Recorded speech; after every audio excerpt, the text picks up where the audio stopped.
You see weird things working backstage at Disney. Most folks think of the Magic Kingdom as this pristine, carefully controlled dreamland. And for the guests, that's true. But for us, cast members, who work behind the curtain, it's a machine. A beautiful one, sure, but a machine all the same. Every cog has a role. Every schedule must be met, especially when it comes to the trains. I've worked the Magic Behind Our Steam Trains tour for a few years now.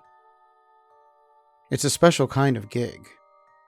Waking up before the sun rises, walking the tracks in the mist, prepping the engines. These beauties aren't just theme park rides. They're real, living, breathing locomotives. Over a century old and brought back to life from the railroads of the Yucatan. Their names are Walter E. Disney, Lily Bell, Roger E. Brogy, Roy O. Disney. We all treat them like people. Hell, sometimes they feel like people. One day we were wrapping up the maintenance portion of the experience, backing one of the engines into the shed behind Fantasyland. The morning crowd hadn't hit yet. It was quite peaceful. That's when this kid on the tour tugged at my vest. Probably 9 years old. Cheeks still sticky from a Mickey bar. He looked up at me, serious as anything, and asked, "Why is that one brown?" I blinked. "What do you mean?" He pointed past the trees, beyond the hedges where guests aren't supposed to see, toward the tunnel. "There's a brown train. It was looking at us." I chuckled, unsure. "We've only got 4 engines, buddy. Maybe you saw Roger. He's got the dark red trim." "No," the kid interrupted. "It was brown, all brown, and it was dirty. I saw its face." His mom ushered him away, before I could ask more, but something about the way he said it unsettled me. Back in the roundhouse, I pulled out a laminated display card we sometimes use for the tours. One that shows all 4 engines. I read aloud, mostly to reassure myself. Walter E. Disney, engine number 1, a Baldwin locomotive, red boiler and red cab. He was the first to be restored, I think, the face of the railroad. Lily Bell, engine number 2, green boiler and green cab, named after Walt's wife, the easiest to operate. Roger E. Brogy, number 3, green boiler with red cab, named after the Imagineer who helped build the place. Roy O. Disney, number 4, red boiler and green cab. Reliable, but struggles on the grade. That's it, that's all of them. But then I glanced at an old photo in the break room. One I'd seen a dozen times. The original shipment. Flatbed with engines from Mexico before the restoration.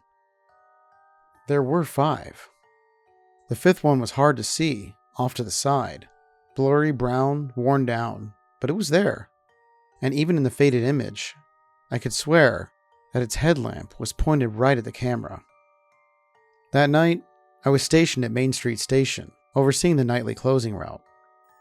It's a quiet job. After the guests are all gone, the engines have to circle around the park, one by one, and back into the maintenance shed behind Fantasyland. Roy was already in the shed. Lily Bell had just pulled into Fantasyland Station. Roger was waiting at Frontierland. My radio crackled. "Green for transfer. Lily's tucked in. Roger's leaving Frontierland now." That was my cue. I climbed into Walter's cab and checked the gauges. Everything looked good.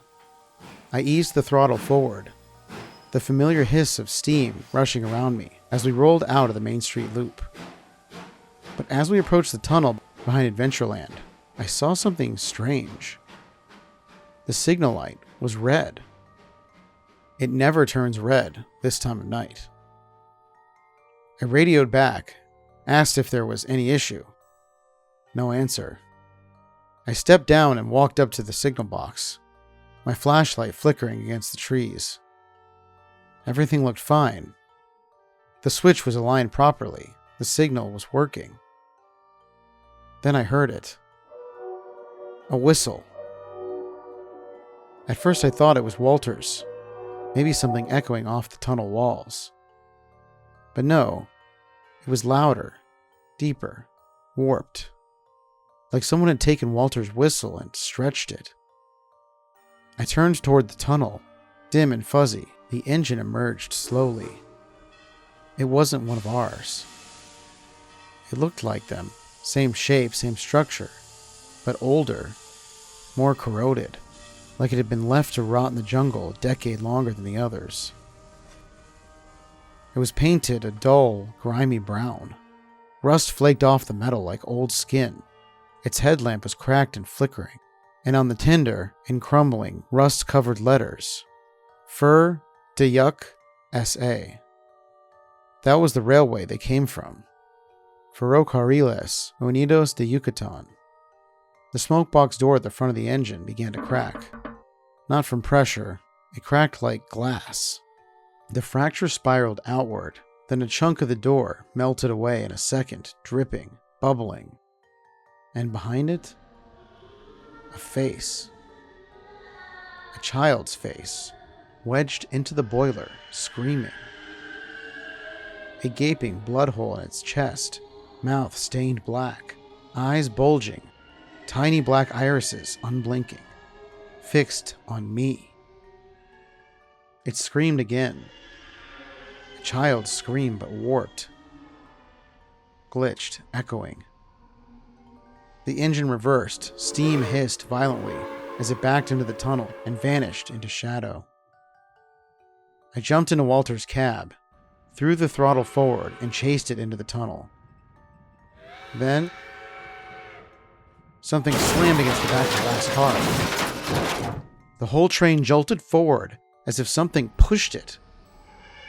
Another scream rang out, closer now, like a child shrieking underwater. We burst out of the tunnel into the cold night air. The noise cut off instantly, like someone had closed the door behind us. Breathing deeply, I looked back and it was gone. The rest of the trip to the shed was calm, too calm. But when I climbed down from Walter's cab, I felt something warm on my arm. Blood. A deep cut had opened up just above my elbow.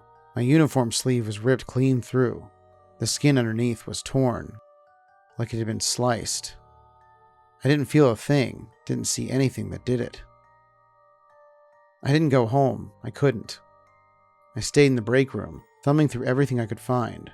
Files, documents, any reference to a fifth engine. And I found it. June 23rd, 1969. Incoming shipment manifest. Flatbed transport from Merida, Yucatan. 5 engines, 4 to be restored, 1 for parts. I kept digging. Found an incident report from a week later. The transport train stopped unexpectedly near Biloxi. A kid had climbed onto the flatbeds earlier that day. They think he snuck into the cab of the 5th engine. When the train stopped suddenly, he was thrown forward, impaled on the throttle. They found him dead. No family, no press. The engine was bloodstained, damaged, and deemed unsuitable for restoration. So they tore it apart and used its pieces to repair the other 4. Its name was never recorded. It never ran on the Disney Railroad. It was never given a home. The next morning I checked Walter again, just to feel sane. When I arrived, I noticed someone leaving quickly in the distance. Taped to the wall of his cab, in dark rusted-colored ink, was a note. We should have given him that 5th berth, which was only built to store the track repairing machine. Now, we'll pay. He knew. The 5th stall in the roundhouse, it wasn't empty by mistake. It was built for him. But they never gave it to him. Just a few spare bolts, a whistle, maybe a brake rod here, a gear there. He was disassembled, his soul scattered across the others. But he's remembering, and now he wants it back.